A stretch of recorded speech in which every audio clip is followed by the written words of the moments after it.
যারা 2026-এর মাধ্যমিক পরীক্ষা দিতে চলেছ তাদের জন্য খুবই ইম্পর্ট্যান্ট এই ভিডিওটা। তোমাদের ভৌতবিজ্ঞান বিষয়ে আমি 20টা এমসিকিউ প্রশ্ন তোমাদেরকে আজকে করে দেখাবো। এই 20টা এমসিকিউ প্রশ্ন তোমাদের মাধ্যমিক পরীক্ষায় ভীষণ ইম্পর্ট্যান্ট রয়েছে।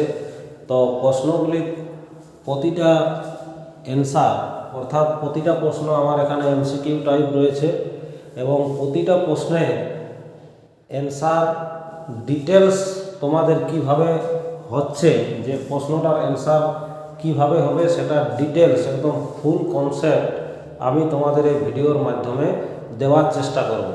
আমি প্রতিটা প্রশ্নে ফুল কনসেপ্ট এই কারণে দিই কারণ ওই প্রশ্নটা যদি আলাদা ধরনের কোনো প্রশ্ন থাকে তাহলেও কিন্তু সেই প্রশ্নটা তুমি উত্তর করতে পারবে।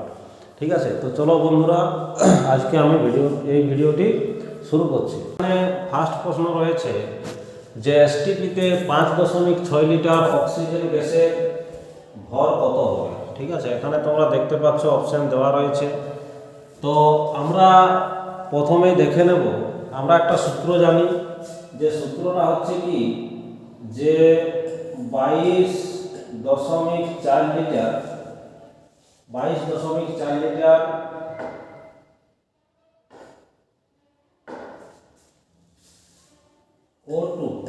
O2 গ্যাসের ভর হয় 32 গ্রাম। এটা আমরা জানি। ঠিক আছে, যে 22.4 লিটার অক্সিজেন গ্যাসের ভর 32 গ্রাম। তো এখানে এই যে 32 গ্রাম এটা কেন হলো সেটা তোমরা দেখে নাও।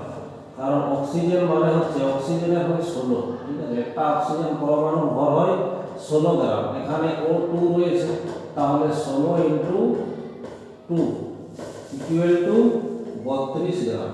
ঠিক আছে, তাহলে এইভাবে আবার এখানে 32 গ্রাম হয়। এরপর 1 লিটারে তাহলে আমরা দেখব, তাহলে আমরা কি দেখব, যে 1 লিটারে অক্সিজেন গ্যাসের ভর কত হবে, 32 ভাজিত 22.4। ঠিক আছে, তো গ্রাম। তাহলে আমার এখানে প্রশ্নে রয়েছে কি, প্রশ্নে আমার রয়েছে 5.6 লিটার। তাহলে আমি লিখতে পারি অতএব 5.6 লিটার অক্সিজেন গ্যাসের ভর ইন্টু 5.6। এখানে দশমিক দিলে আমরা তুলে নেব, কারণ একটা সংখ্যার আগে দশমিক আছে।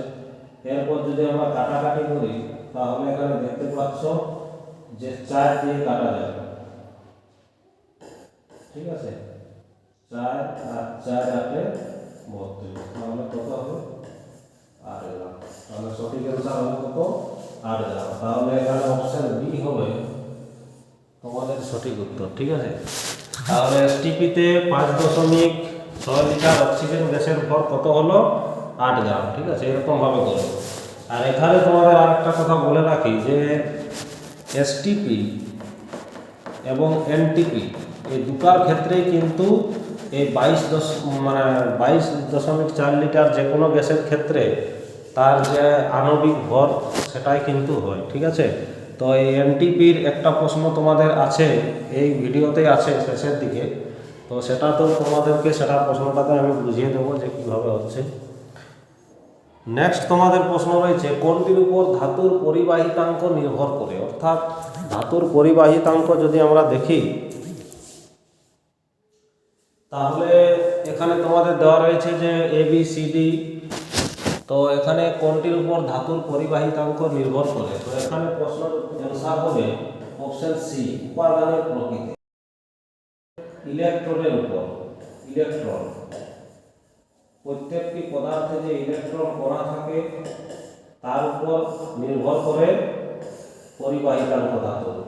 এখন বিভিন্ন উপাদানের বা বিভিন্ন পদার্থে ইলেকট্রন বিন্যাস বিভিন্ন রকম হয়, সেই কারণে ধাতুর পরিবাহিতাঙ্ক আলাদা আলাদা মান হয়। আর এই জন্য কোনো ধাতু উপাদানের প্রকৃতির উপরেই কিন্তু ধাতুর পরিবাহিতাঙ্ক নির্ভর করে। ঠিক আছে, উষ্ণতা, এই যে দেখতে পাচ্ছি উষ্ণতা, দৈর্ঘ্য, প্রস্থচ্ছেদ, এগুলির উপর কিন্তু নির্ভর করে না। ঠিক আছে, উপাদানের প্রকৃতির উপর নির্ভর করে। আর এই পরিবাহিতাঙ্ক ইলেকট্রন মানে ব্যাসের উপর নির্ভর করে।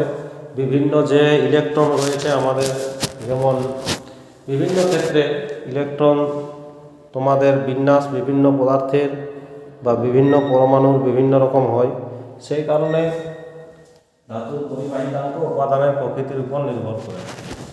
নেক্সট যে প্রশ্ন রয়েছে, প্রদত্ত কোনটি এম্পিয়ারকে প্রকাশ করে? ঠিক আছে, প্রশ্নটা তোমরা দেখে নাও, প্রশ্নটা কিন্তু দেখে নিবে। আর প্রতিটা প্রশ্ন তোমাদেরকে বলবো তোমরা খাতায় কিন্তু পরিষ্কার করে লিখে রাখবে, কারণ লিখে রাখবে এবং বারবার খাতাটা দেখবে, কারণ এই প্রশ্নগুলি ইম্পর্ট্যান্ট প্রশ্ন। ঠিক আছে, তো নেক্সট যে প্রশ্নটা সেটা উত্তর হবে, এখানে তোমরা বলো উত্তর কি হবে? অপশন বি হবে ভোল্ট পার আওয়ার। অর্থাৎ এম্পিয়ার মানে হচ্ছে কি? এম্পিয়ার, ঠিক আছে, এম্পিয়ার মানে হচ্ছে ভোল্ট পার আওয়ার। ঠিক আছে, তাহলে এই এম্পিয়ার আমরা জানি, এম্পিয়ার মানে হচ্ছে এক সেকেন্ডে, প্রতি সেকেন্ডে তড়িৎ আধান যে প্রবাহিত হয় কোনো একটি পরিবাহীর মধ্য দিয়ে, ধরে নিচ্ছি এটা একটা পরিবাহী, তো পার সেকেন্ড যে তড়িৎ পরিবহন সেটাকে আমরা কি বলি? এম্পিয়ার বলি। ঠিক আছে, বা তড়িৎ পরিবাহিতার একক হচ্ছে এম্পিয়ার। তড়িৎ প্রবাহ মাত্রা, তড়িৎ প্রবাহ মাত্রার একক হচ্ছে কি? এই এম্পিয়ার। ঠিক আছে, নেক্সট তোমাদের যে প্রশ্ন রয়েছে সেটা হচ্ছে কি? বিভব, আধান এবং কার্য এর মধ্যে সম্পর্কটি হলো। ঠিক আছে, তাহলে বিভব আধানের মধ্যে সম্পর্কটি কি হবে? সম্পর্কটি হবে অপশন ডি হবে সঠিক অ্যান্সার। ঠিক আছে, কিউ সমান ডাব্লিউ বাই ভি। এটা তোমাদের লেখা থাকে, বইয়ে তোমাদের লেখা থাকবে ভি সমান ডাব্লিউ বাই কিউ। তো এখানে এটা চেঞ্জ করে দেওয়া আছে। ঠিক আছে, কিউ কে ভি কে নিয়ে আসা হয়েছে এই জায়গায় এবং কিউ কে আনা হয়েছে এই জায়গায়। ঠিক আছে, এটা তোমাদের পাল্টে কিন্তু লেখা থাকতে পারে। তো এটা তোমাদের হচ্ছে মূল, যেটা তোমাদের বইয়ে দেওয়া রয়েছে, এটা ভি সমান ডাব্লিউ বাই কিউ। এখানে ভি মানে হচ্ছে বিভব, এখানে লেখাই রয়েছে তোমরা দেখতে পাচ্ছ, ভি মানে বিভব, কিউ মানে হচ্ছে আধান এবং ডাব্লিউ মানে হচ্ছে কার্য। ঠিক আছে, তাহলে এদের মধ্যে সম্পর্কটি হবে এটা। ঠিক আছে, এগুলি হবে না, এগুলি আমি কেটে দিচ্ছি। অপশন ডি হবে এখানে সঠিক অ্যান্সার। নেক্সট তোমাদের যেটা রয়েছে নেক্সট কোয়েশ্চেন, তো নেক্সট এখানে যে প্রশ্ন রয়েছে তোমাদের 5 নম্বর প্রশ্ন। ঠিক আছে, একটু প্রবলেম হয়ে গিয়েছিল, তো কাজ করতেছিল না বোর্ডটা। তো 5 নম্বর তোমাদের যে প্রশ্ন রয়েছে যে কোনটি তীব্র তড়িৎ বিশ্লেষ্য, এই ধরনের প্রশ্ন কিন্তু একটা তোমাদের থাকবে। আর তড়িৎ বিশ্লেষ্য বলতে তোমাদের উদাহরণ দেওয়া থাকে, কিছু কিছু তড়িৎ বিশ্লেষ্য পদার্থের উদাহরণ দেওয়া থাকে। তো তাদের মধ্যে কিছু মৃদু তড়িৎ বিশ্লেষ্য দেওয়া থাকে। আমরা দু ধরনের তড়িৎ বিশ্লেষ্য জানি, একটি হচ্ছে তীব্র আর একটি হচ্ছে মৃদু।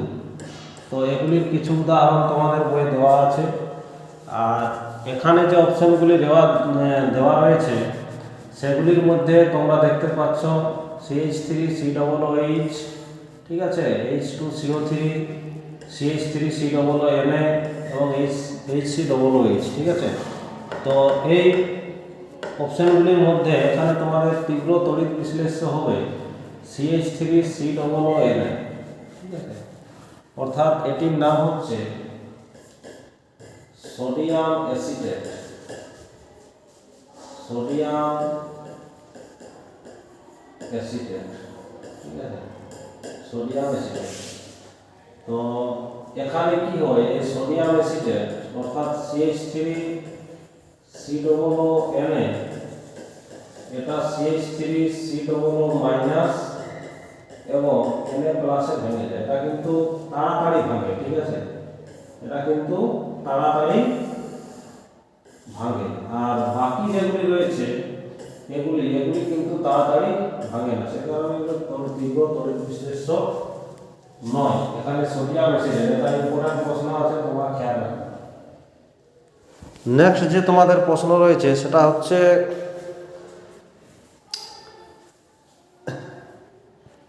ক্যালামাইন কোন ধাতুর আকরিক? ঠিক আছে। কেলামাইন কোন ধাতুর আকরিক? তো এখানে তোমাদের তোমরা বলো, উত্তরটা তোমরা চেষ্টা করো, ঠিক আছে। তোমাদের জন্য আমি টাইম কিন্তু দিয়ে দিচ্ছি, ঠিক আছে। টাইম তোমরা তোমাদের প্রত্যেকটা প্রশ্নের জন্য আমি এখানে 10 সেকেন্ড করে সময় দেব। 10 সেকেন্ড না, 1 মিনিট করে তোমাদেরকে টাইম দিচ্ছি, তোমরা চেষ্টা করো যে কি হতে পারে, ঠিক আছে। কেলামাইন কোন ধাতুর আকরিক? তো এখানে সঠিক উত্তর হবে, আমি অ্যান্সারটা বলে দিচ্ছি, ঠিক আছে। তোমরা কমেন্ট করে জানাবে যে কোনটি হতে পারে। কেলামাইন কোন ধাতুর আকরিক? এখানে আছে জিঙ্ক। এখানে কি হবে? জিঙ্ক। তো এই কেলামাইন হচ্ছে জিঙ্ক ধাতুর আকরিক। তো কেলামাইন নামটি মানে কিভাবে এসেছিল সেটা তোমাদেরকে আমি একটু বলে রাখি। তো তোমরা খেয়াল রাখবে যে বেলজিয়াম, আমাদের যে বেলজিয়াম দেশ রয়েছে, ঠিক আছে, সেখানে কেলামিস নামক একটি জায়গা রয়েছে, ঠিক আছে। সেখানে এই কেলামিস নামক জায়গাতে কি রয়েছে? জিঙ্কের খনি আছে। জিঙ্কের কি আছে? খনি আছে, ঠিক আছে। তো এই যে কেলামিস থেকেই এই কেলামাইন নাম হয়েছে, ঠিক আছে। তো এটি হচ্ছে কি জিঙ্কের একটা আকরিক, ঠিক আছে। তার প্রশ্নটা ইম্পর্টেন্ট রয়েছে। নেক্সট যে তোমাদের প্রশ্ন রয়েছে সেটা হচ্ছে কি, যে গ্যাসের বাষ্প ঘনত্ব অক্সিজেনের সাপেক্ষে 2, তার আপেক্ষিক গুরুত্ব হলো, ঠিক আছে। তাহলে অক্সিজেনের সাপেক্ষে যদি কোনো গ্যাসের বাষ্প ঘনত্ব 2 হয়, তাহলে তার আণবিক গুরুত্ব কত হবে, ঠিক আছে। তাহলে আমরা এখানে দেখব যে এটা একটা সূত্র আছে, ঠিক আছে। সূত্রটা হচ্ছে এরকম যে গ্যাসের মানে যে গ্যাসটি দেওয়া থাকবে তার আণবিক গুরুত্ব, ঠিক আছে, আণবিক গুরুত্ব ভাজিত এখানে অক্সিজেনের যদি আমরা দেখি, তাহলে অক্সিজেনের এখানে আণবিক যেটা ভর সেটা লিখতে হবে। তো অক্সিজেনের কত হয়? 32 হয়। আর সমান যেটা দেওয়া থাকবে অক্সিজেনের সাপেক্ষে 2, তাহলে এখানে আণবিক গুরুত্ব কত হবে? গ্যাসটির আণবিক গুরুত্ব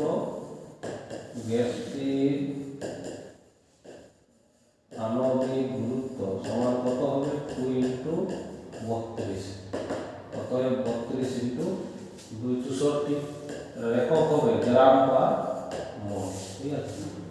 তাহলে এখানে আমরা দেখে নেব যে 64 রয়েছে আমার এখানে অপশন ডি হবে এখানে সঠিক একটা, ঠিক আছে। যে গ্যাসের বাষ্প ঘনত্ব অক্সিজেনের সাপেক্ষে 2, তার আণবিক গুরুত্ব হবে কত? আণবিক গুরুত্ব হবে 64 গ্রাম পার মোল। এটা কিন্তু ইম্পর্টেন্ট প্রশ্ন রয়েছে। নেক্সট যে প্রশ্ন রয়েছে সেটা হচ্ছে শর্ট সার্কিট হলে বর্তনীতে রোধের মান কত হবে, ঠিক আছে। তাহলে শর্ট সার্কিট আমাদের বাড়িতে যদি কোনো কারণে, হয়তো আমাদের বাড়িতে ওয়ারিং থাকে, তো ওয়ারিংয়ে যদি কোনো কারণে কি হয় শর্ট সার্কিট, ঠিক আছে, তাহলে রোধের মান কত হবে, ঠিক আছে। তাহলে রোধের মান এখানে কত হবে? 0 ওহম হবে। কী হবে? 0 ওহম। প্রশ্ন রয়েছে সেটা তড়িৎ প্রবাহের ফলে চুম্বক শলাকার বিক্ষেপের দিক। এটা আমরা সবাই জানি যে চুম্বক শলাকার বৃক্ষের দিক যে নিয়ম দ্বারা নির্ধারণ করা যায়, ঠিক আছে। তাহলে এটা আমরা সবাই জানি যে অ্যাম্পিয়ারের সন্তরণ নিয়ম, ঠিক আছে, ফ্লেমিংয়ের। এই চুম্বক শলাকার যে বিক্ষেপের দিক, অর্থাৎ আমরা দেখেছি বইয়ে তোমাদের ছবি দেওয়া রয়েছে, এখানে একটা মানুষ সাঁতার কাটছে, ঠিক আছে, তার ডান হাত বাম হাত এবং নিচে একটি চুম্বক শলাকা থাকে, ঠিক আছে। এই চুম্বক শলাকার কি হয়? বিক্ষেপ তার বাঁ হাত যেদিকে থাকবে উত্তর মেরুর বিক্ষেপ সেদিকে হবে, ঠিক আছে। এটা উত্তর মেরু, এদিকে একটু কি হয়? বিক্ষেপ হয়, ঠিক আছে। এরকম একটু বিক্ষেপে তোমরা বইয়ে দেখবে, ছবিটা তোমাদের দেওয়া রয়েছে এরকম হবে, ঠিক আছে। তো এটাই হচ্ছে কি অ্যাম্পিয়ারের সন্তরণ নিয়ম, আর এটাকে আমরা চুম্বক শলাকা বলি, ঠিক আছে। এটাকে আমরা চুম্বক শলাকা বলি। তো এর বিক্ষেপ কোন নিয়ম অনুযায়ী হয়? এম্পিয়ারের সন্তরণ নিয়ম। সন্তরণ মানে যে সাঁতার কাটা, সাঁতার কাটা। কোনো মানুষ যদি এরকম সাঁতার কাটে তার চুম্বক শলাকার উত্তর মেরু দিকে, তাহলে তার বাম হাত যেদিকে থাকবে উত্তর মেরুর বিক্ষেপ কিন্তু সেদিকে হবে। ঠিক আছে, এটা ইম্পর্ট্যান্ট রয়েছে, প্রশ্নটা খেয়াল রাখবে। সবই ইম্পর্ট্যান্ট, এখানে যতগুলি প্রশ্ন আমি লিখেছি প্রতিটা প্রশ্নই কিন্তু ইম্পর্ট্যান্ট প্রশ্ন রয়েছে। এগুলি তোমরা ভিডিওটা দেখলে তোমরা প্রশ্নগুলি আশা করি বুঝতে পারবে, তোমাদের কোনো অসুবিধা হবে না। নেক্সট তোমাদের যে প্রশ্নটা রয়েছে সেটা হচ্ছে কোনটি তড়িৎ বিশ্লেষণের ব্যবহারিক প্রয়োগ নয়। ঠিক আছে, প্রশ্নটা তোমরা দেখো, ঠিক আছে, অ্যান্সার দেওয়ার চেষ্টা করো। তো এই প্রশ্নটির সঠিক অ্যান্সার হবে তড়িৎ তাপন। ঠিক আছে, তড়িৎ তাপন এটি কিন্তু ব্যবহারিক প্রয়োগ নয়। বাকি সবগুলি ব্যবহারিক প্রয়োগ, এ, বি এবং ডি, বাকি প্রত্যেকটি তড়িৎ বিশ্লেষণের ব্যবহারিক প্রয়োগ, কেবলমাত্র তড়িৎ তাপনটা নয়। তড়িৎ তাপন তাহলে কি তোমাদেরকে বলে দিচ্ছি যে তড়িৎ তাপন কি। তড়িৎ তাপনকে ইংরেজিতে বলা হয় জুল হিট। জুল হিট, ঠিক আছে, জুল হিট। অর্থাৎ তড়িৎ তাপন কি, যেমন কোনো একটি ওয়্যার রয়েছে, ধরে নিচ্ছি ওয়্যারটির মধ্যে কি হচ্ছে, কারেন্ট যাচ্ছে। ঠিক আছে, কারেন্ট প্রবাহিত হচ্ছে, কারেন্ট। তাহলে এই পরিবাহীটার মধ্যে একটা কি, পরিবাহীটা একটা কি হবে, পরিবাহী তার বা পরিবাহীটিতে একটি কি উৎপন্ন হবে, তাপ উৎপন্ন হবে, তাপ। এই যে উৎপন্ন তাপ, এটাকেই বলা হয় তড়িৎ তাপন। ঠিক আছে, অর্থাৎ কোনো পরিবাহীর মধ্য দিয়ে যদি তড়িৎ প্রবাহিত হয় তাহলে যে তাপ উৎপন্ন হয় তাকেই তড়িৎ তাপন বলা হয়। ঠিক আছে, আশা করি তোমরা বুঝতে পারছ। নেক্সট যে তোমাদের প্রশ্ন রয়েছে সেটা হচ্ছে, সময়টা একটু বেশি লেগে যাচ্ছে, আমাদেরকে তাড়াতাড়ি অ্যান্সার করতে হবে। এখানে দেখো, ফেরাস সালফেট দ্রবণকে রাখা যাবে না কোন পাত্রে? অর্থাৎ এখানে অ্যান্সার হবে জিঙ্কের পাত্রেও অ্যান্সার হবে এবং অ্যালুমিনিয়ামের পাত্রেও অ্যান্সার হবে। ঠিক আছে, তবে বিশেষ করে এই তোমরা এখানে খেয়াল রাখবে, এই যে প্রশ্নটা রয়েছে, অর্থাৎ এখানে জিঙ্কের পাত্রটাই এখানে অ্যান্সার তোমরা দেওয়ার চেষ্টা করবে। যদি অ্যান্সার মানে অপশানে থাকে জিঙ্কের পাত্র, তাহলে জিঙ্কের পাত্রই দিবে। ঠিক আছে, যদি না থাকে তাহলে অ্যালুমিনিয়ামের পাত্র। কেন হয়, কেন রাখা যায় না, কারণটা কি? কারণটা কি যে ফেরাস সালফেট দ্রবণ আমরা এই জিঙ্কের বা অ্যালুমিনিয়ামের পাত্রে কেন রাখবো না? ঠিক আছে, কারণ কি, এই যে ধাতুগুলি রয়েছে, ঠিক আছে, এই যে অ্যালুমিনিয়াম এবং জিঙ্ক, এই ধাতুগুলি তীব্র ধাতু। ঠিক আছে, তীব্র ধাতু। ধাতুদের মধ্যেও কিন্তু তীব্র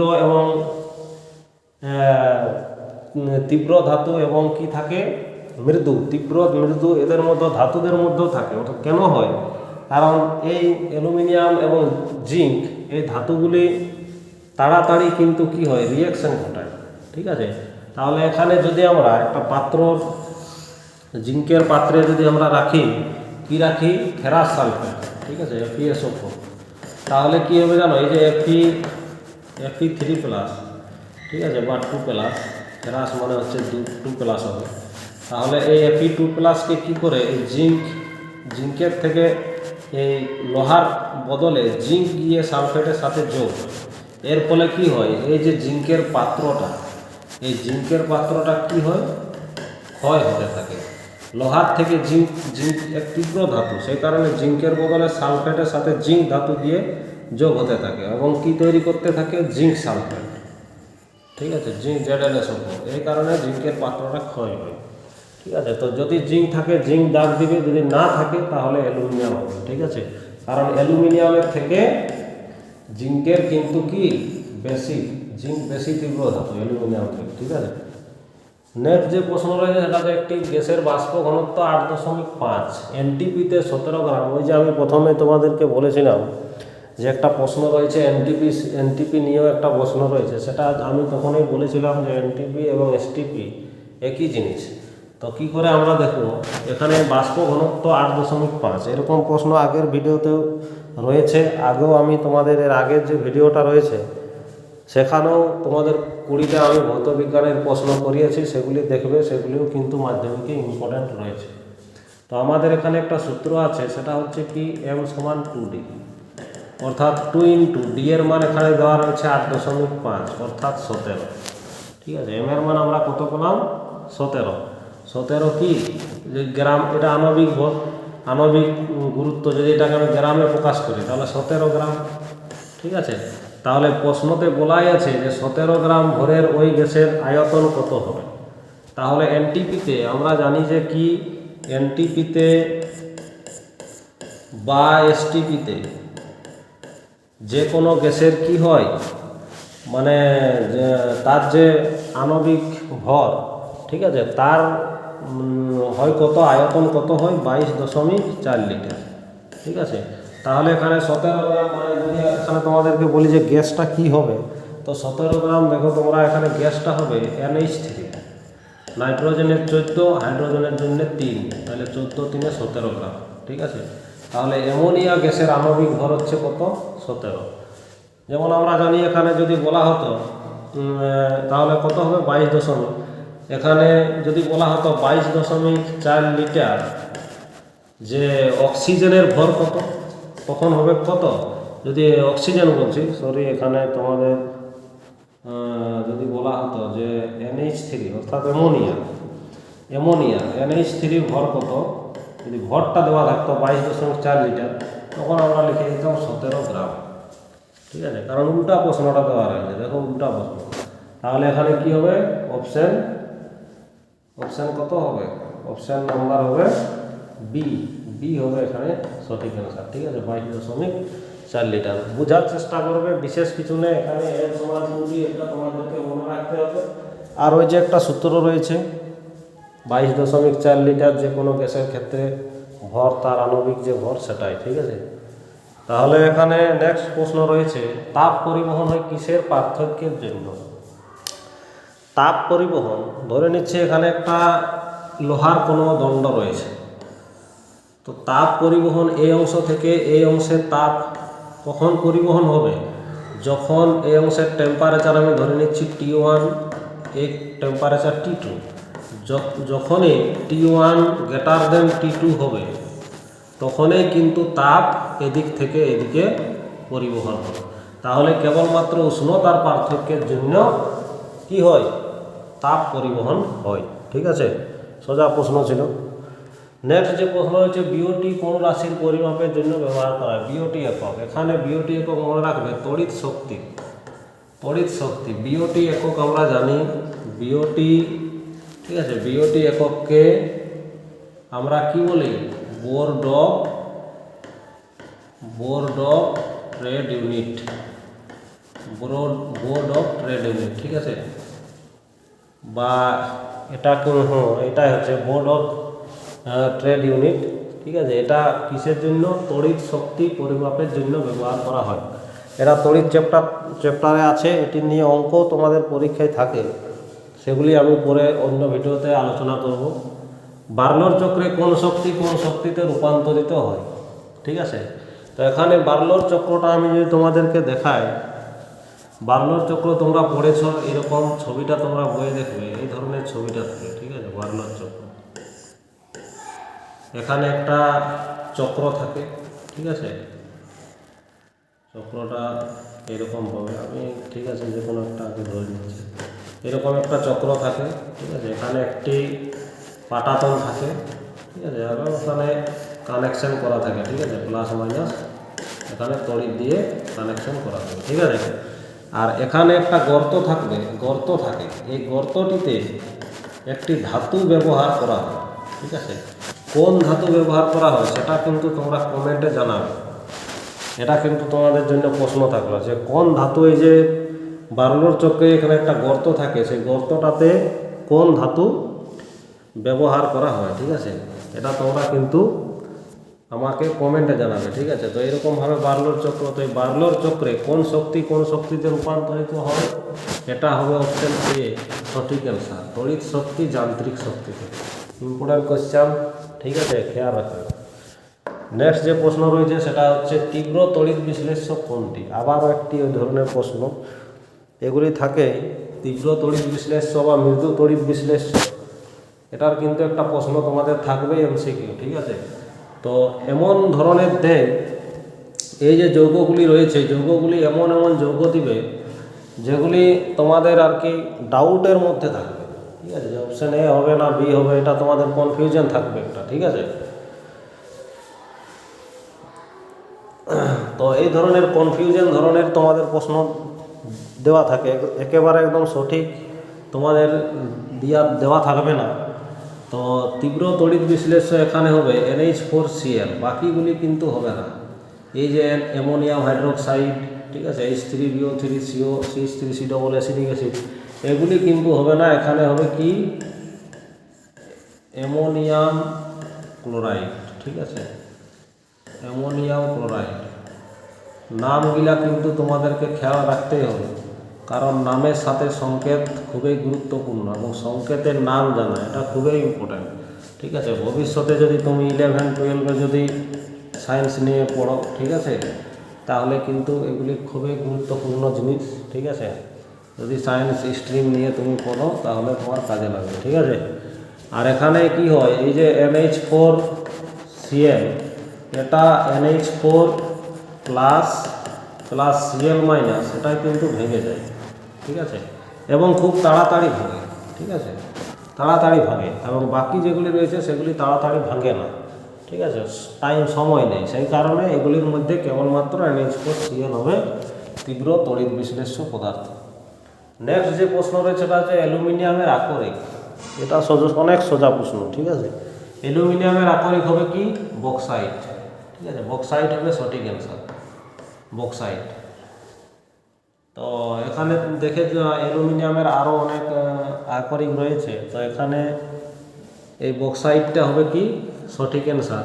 আর বাকি যে ধাতুগুলি, যেমন অ্যালুমিনিয়ামের আমরা জানলাম, ঠিক আছে, জিঙ্কের তোমাকে জানতে হবে জিঙ্ক প্ল্যান্ট, কপারের খেয়াল রাখতে হবে কপার গ্লাস, এবং লোহার খেয়াল রাখতে হবে, ঠিক আছে। এটা আগের ভিডিওতে আমি তোমাদেরকে প্রতিটার একটা করে নাম লিখে দিয়েছি, তাও আমি লিখে দিচ্ছি, ঠিক আছে। যে অ্যালুমিনিয়ামের দেওয়াই রয়েছে বক্সাইট, জিঙ্কের হচ্ছে জিঙ্ক ব্ল্যান্ড, জিঙ্কের হচ্ছে কি, যখনই কিন্তু আমরা এরকম আকরিক পড়ব তখন প্রতিটা ধাতুর কি কি আকরিক সেটাও কিন্তু একবার আমরা কিন্তু খেয়াল করে নেব, ঠিক আছে। কপার গ্লান্স একটা করে, বেশি নাই, একটা করে কপার গ্লান্স। আর লোহার হচ্ছে হিমাটাইট, হিমাটাইট লিখতে পারে, ঠিক আছে, এই যে দেওয়াই রয়েছে হিমাটাইট, এটা কিন্তু লোহার, ঠিক আছে। এরকমভাবে যখনই কোনো আকরিকের আমাদের প্রশ্ন থাকবে তখন কিন্তু প্রতিটা এই যে চারটাই গুরুত্বপূর্ণ, ঠিক আছে, এগুলি গুরুত্বপূর্ণ চারটা ধাতু।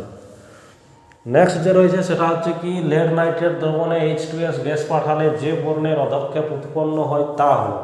প্রশ্নটা পরিষ্কারভাবে তোমরা লেখে না, এটা রাসায়নিক গণনা থেকে দেওয়া রয়েছে, ঠিক আছে। তো প্রশ্নটা পড়ো একবার সবাই। লেড নাইট্রেট দ্রবণে H2S, এটা কিন্তু H2S, ঠিক আছে, কারণ দুইটাকে তো আর নিচে লেখা যায় না, টেক্সটে তোমরা দুইটাকে নিচে লিখতে পারি না, সেই কারণে দুটো আর কি একই লাইনে দেওয়া রয়েছে। H2S মানে এটা আমরা জানি হাইড্রোজেন সালফাইড, এটার নাম হচ্ছে কি হাইড্রোজেন সালফাইড, ঠিক আছে, হাইড্রোজেন সালফাইড, এটা তোমরা জানো। তো এখানে যে অধক্ষেপ পড়ে সেটা হচ্ছে কি, সেটা হবে কালো, কালো অধক্ষেপ পড়ে। এখন প্রশ্ন হলো যে কালো যে অধক্ষেপটা সেটা কি, এটা কিন্তু প্রশ্ন থাকতে পারে, ঠিক আছে। তো লেড নাইট্রেট মানে হচ্ছে কি PbNO3(2), ঠিক আছে, PbNO3(2)র সাথে যদি আমি H2S যোগ করি তাহলে কি হয় জানো, এখানে Pb এই এসটা এর সাথে যোগ হয়ে যায়, তাহলে কি হয় PbS, অর্থাৎ লেড সালফাইড, এটার নাম হচ্ছে কি lead sulphide PbS plus 2HNO3 অর্থাৎ নাইট্রিক অ্যাসিড পাওয়া যায়। এটা কিন্তু অধক্ষেপ, ঠিক আছে। এই যে অধক্ষেপ এটা কিন্তু কি হবে কালো রঙের অধক্ষেপ হবে PbS লেড সালফাইড, ঠিক আছে। আর এটা হচ্ছে Pb নাইট্রেট, এটা হচ্ছে Pb মানে লেড নাইট্রেট, এই যে লেড নাইট্রেটের সংকেত। আর H2S এর সাথে আমি যোগ করলাম, H2S মানে হচ্ছে হাইড্রোজেন সালফাইড, ঠিক আছে। আর HNO3 মানে হচ্ছে কি নাইট্রিক অ্যাসিড, এটা আমি লিখে দিচ্ছি এখানে, এটা তোমরা জানবে অ্যাসিডদের মধ্যে আছে নাইট্রিক অ্যাসিড, ঠিক আছে, HNO3, ঠিক আছে।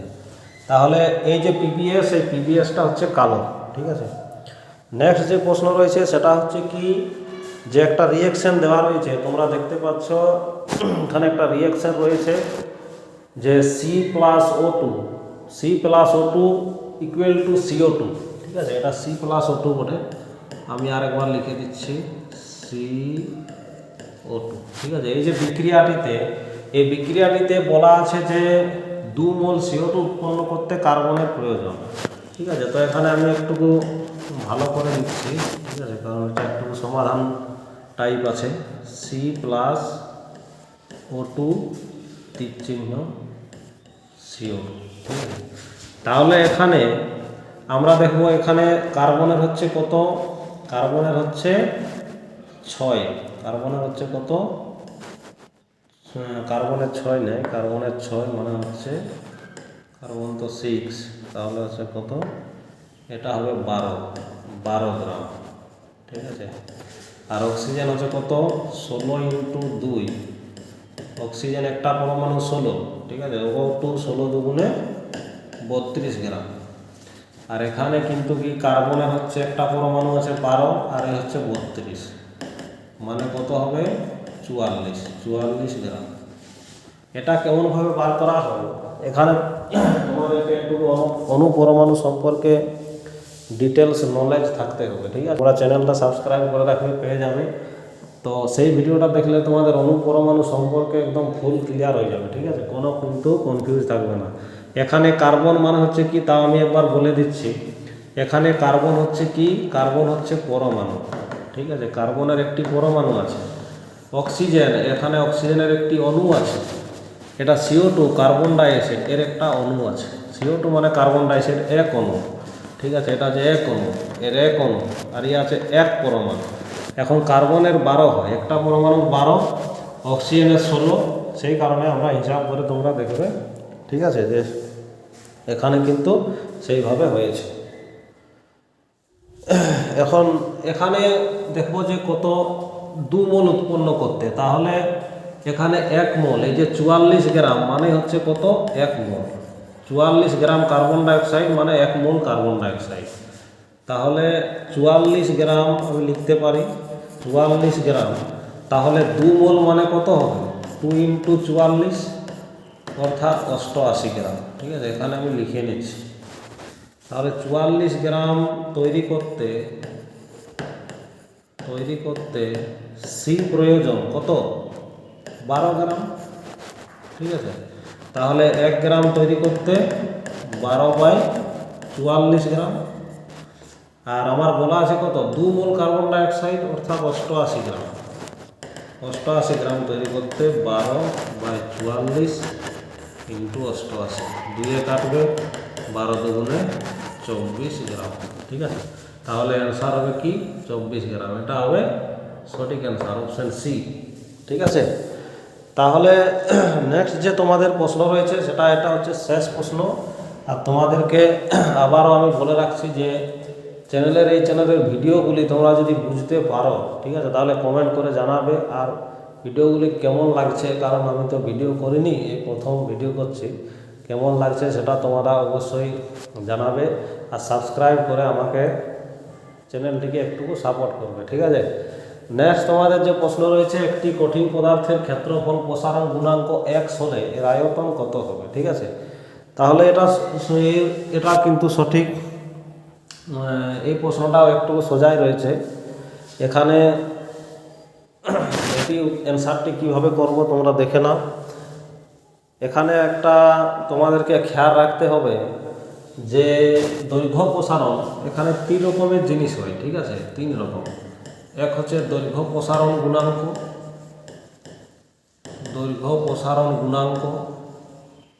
ঠিক আছে। 2 হচ্ছে কি ক্ষেত্র প্রসারণ গুণাঙ্ক, আর 3 হচ্ছে আয়তন প্রসারণ গুণাঙ্ক, ঠিক আছে। 3 ধরনের জিনিস আছে, তোমরা বইয়ে দেখবে। এটাকে আমরা আলফা জানি, এটাকে জানি বিটা, এবং এটাকে জানি গামা, ঠিক আছে। তাহলে এখানে তোমাদের একটা দেওয়া থাকে, মানে সম্পর্ক দেওয়া থাকে এইটা, ঠিক আছে, এটা সম্পর্ক দেওয়া থাকে যে দৈর্ঘ্য প্রসারণ গুণাঙ্ক, ক্ষেত্র প্রসারণ গুণাঙ্ক এবং আয়তন প্রসারণ গুণাঙ্কের সম্পর্ক আলফা সমান β/2 ইকুয়াল টু γ/3। ঠিক আছে, এটা বইয়ে তোমরা পাবে।